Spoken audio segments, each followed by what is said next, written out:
Good afternoon, friends. MCQ. This is single case study.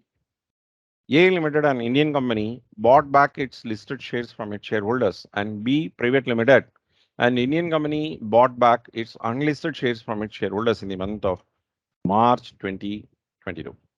What are the tax consequences of such buyback in the hands of A Limited and B Limited on the shareholders? A.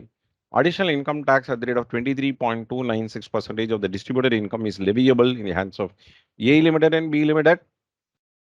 Income arising to shareholders is exempt. B. Income arising to shareholders from buyback is taxable in their individual hands.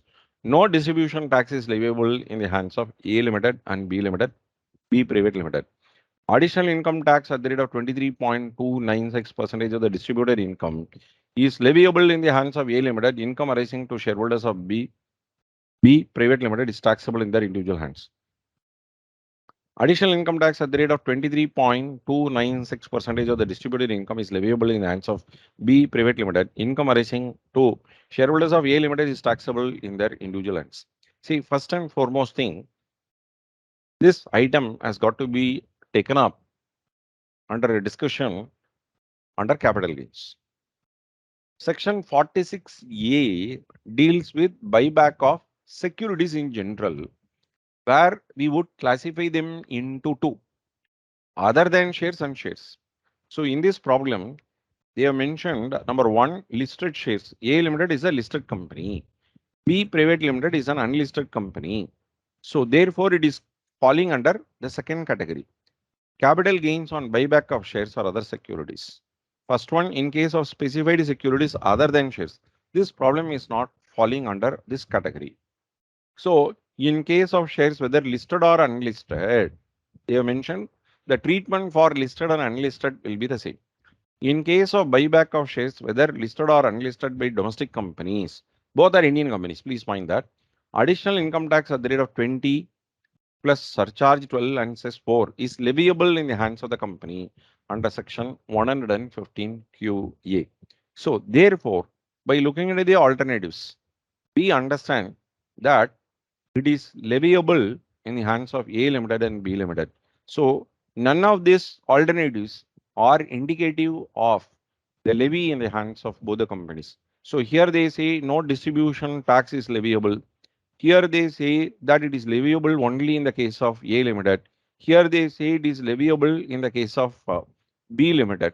So the last three are not at all relevant. Now let us just double confirm it here. Taxability in the hands of the company. Buyback of shares by domestic companies subject to additional income tax at the rate of 23.296% here. And in the hands of the shareholders, it will be exempt under section 1034A. So by all means, for question number 15, A is the correct choice.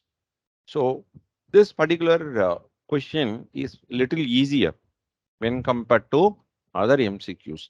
The problem is that we need to know that provision is the same, whether it is listed or unlisted. In either case, taxation will be done in the hands of the company, which is buying back their own shares.